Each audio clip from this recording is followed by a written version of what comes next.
Good morning বন্ধুরা, কেমন আছো? আমি বর্ণালী লাইফস্টাইল ব্লগে তোমাদের ওয়েলকাম। হ্যাঁ মম, দেখো আমি ভিডিওটা সকাল থেকেই স্টার্ট করছি। ঘুম থেকে উঠেই চা বসিয়ে দিয়েছি ব্রাশ ট্রাশ করে। তো লাল চাই খাই আমি সকালবেলাটা, আদা দিয়েই লাল চাটা খাই। আমার লাল চাটা আবার শুধু খেতে ভালো লাগে না, আদা ছাড়া খেলে না মনে হচ্ছে কি শরবত খাচ্ছি। এমনিতেই আমার লাল চা পছন্দ নয়, কিন্তু কি আর করব, শরীরের অসুবিধার জন্য সকালবেলাটা লাল চাই খেতে হয়। দেখো বসে পড়েছি বিস্কুট নিয়ে লাল চা খেতে, আর ওই পাশে ছেলে পাশ থেকে বকবক করছিল, ওর সঙ্গে বকবক করতে হচ্ছে।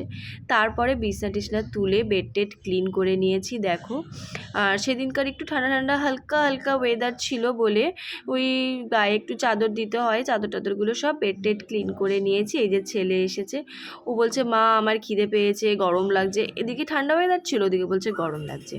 তারপরে একটু ব্যালকনির সামনে এসে দাঁড়াই। দেখো সকালবেলা ঘুম থেকে উঠেই আর আমার দাঁড়ানো হয় না, ওই একটু সময় পেলে এসে দাঁড়াই।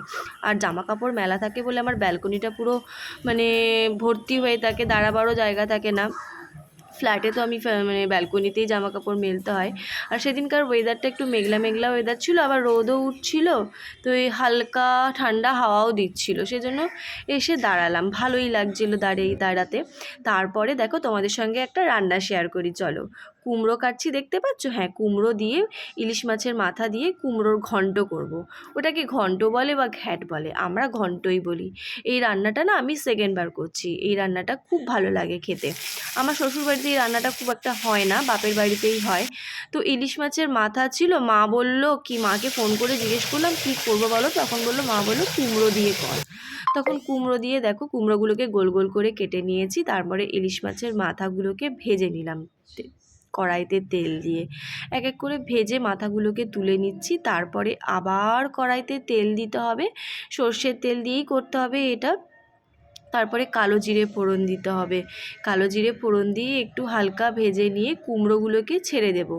কুমড়োগুলো ছেড়ে দিয়ে তার মধ্যে নুন হলুদ দিয়ে ভালো করে নেড়ে নিতে হবে কুমড়োটাকে। এখন আমি নুন হলুদ দিয়ে দিচ্ছি। তারপরে ভাজার জন্য ঢাকা দিয়ে হালকা মানে গ্যাসটাকে সিম করে ঢাকা দিয়ে রাখতে হবে। দেখো আমি ঢাকা দিয়ে ফেললাম, গ্যাসটাকে সিম করে রেখে ভাজা ভাজা হতে হবে। এই যে দেখো কুমড়োটা আমার ভাজা ভাজা হয়ে গেলে মাথাগুলো দিয়ে নেড়ে চেড়ে একটু ঘ্যাটা টাইপের হবে, কাঁচা লঙ্কা দিতে হবে, একটু নুন, সামান্য পরিমাণ মিষ্টি দিয়ে আমার রেডি। তো দেখো এই রান্না করেছিলাম, রান্না শুধুই একটা করিনি, আরও দুটো রান্না করেছিলাম, তোমাদেরকে পরে দেখাবো খাওয়ার সময়। চলো, তারপর চান টান করে নিয়েছি, সেদিনকার আগেই রান্না করে নিয়েছিলাম, চানটা পরে করেছিলাম আমি। চান টান করে তারপরে সেদিন বৃহস্পতিবার ছিল বলে ঠাকুরের বাসনগুলোকে মেজে নিচ্ছি। আর আমি প্রত্যেক বৃহস্পতিবারে জানো তো পিতাম্বরী বলে একটা পাউডার আছে, তোমরা হয়তো অনেকেই জানো, ওটা দিয়ে আমি মাজি, বাসনগুলো চকচক করে একদম।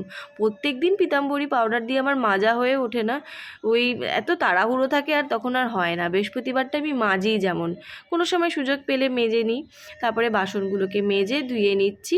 তারপরে আমি ওখানে শুকোতে দিয়েছিলাম, বাসনগুলোকে তুলে নিচ্ছি। দেখো কি সুন্দর বাসনগুলো আমার চকচক করছে, আর ভালোও লাগে। ঠাকুরের বাসন যদি চকচক করে না, সত্যি ভালো লাগে জানো তো, পুজো দিতে তখন মনটা ভরে যায়। দেখো কি সুন্দর আমার বাসন চকচক করছে। ততক্ষণে বাসনগুলো আমি তুলে নিই। বৃহস্পতিবারের পুজো বুঝতেই পারছো, একটু সময় লাগে আমার। আর দেখো কত ফুল পেয়েছি, এগুলো আমার সব কেনা ফুল, কিন্তু গাছের ফুল নয়, আমার গাছও নেই। কিনে আনি তো 20 টাকার অনেকটা ফুল দেয়। আর আমি দেখো, আর বেশি বেশি ফুল দিয়ে পুজো করলে না ভালোও লাগে, সিংহাসনটা কি সুন্দর দেখতে লাগে। আর বৃহস্পতিবার আমি তো সব ঠাকুরদের মালা পরাই। দেখো আমার পুজো কমপ্লিট হয়ে গেছে, পুজো টুজো কমপ্লিট করে নিচ্ছি, আরতি করে শঙ্খ বাজিয়ে আমার বৃহস্পতিবারের পুজো কমপ্লিট। তারপরে খেয়ে নেব, ছেলেকে খেতে দিয়ে দিয়েছিলাম পুজো টুজো করে। এবারে আমি, আমার হাজবেন্ডও খেয়ে চলে গেছে, সেদিন দেরি হয়ে গেছিলো একটু, নিজের জন্য খাবার বাড়ছি। রান্না করেছিলাম আগের দিনের এঁচোড়ের তরকারি ছিল, আর কুমড়ো দিয়ে ইলিশ মাছের মাথা, আর একটা যেন কিছু করেছিলাম, ভুলে গেছি, ভিডিওটা অনেক দিন আগেকার। তো আমি যতক্ষণে খেতে থাকি, ব্লগটা দেখতে থাকো। তো ভালো লাগলে লাইক কমেন্ট করো, অ্যান্ড আমার পেজটা, এই চ্যানেলটাকে সাবস্ক্রাইব করতে ভুলো না। টাটা, আবার অন্য একটা ব্লগে দেখা।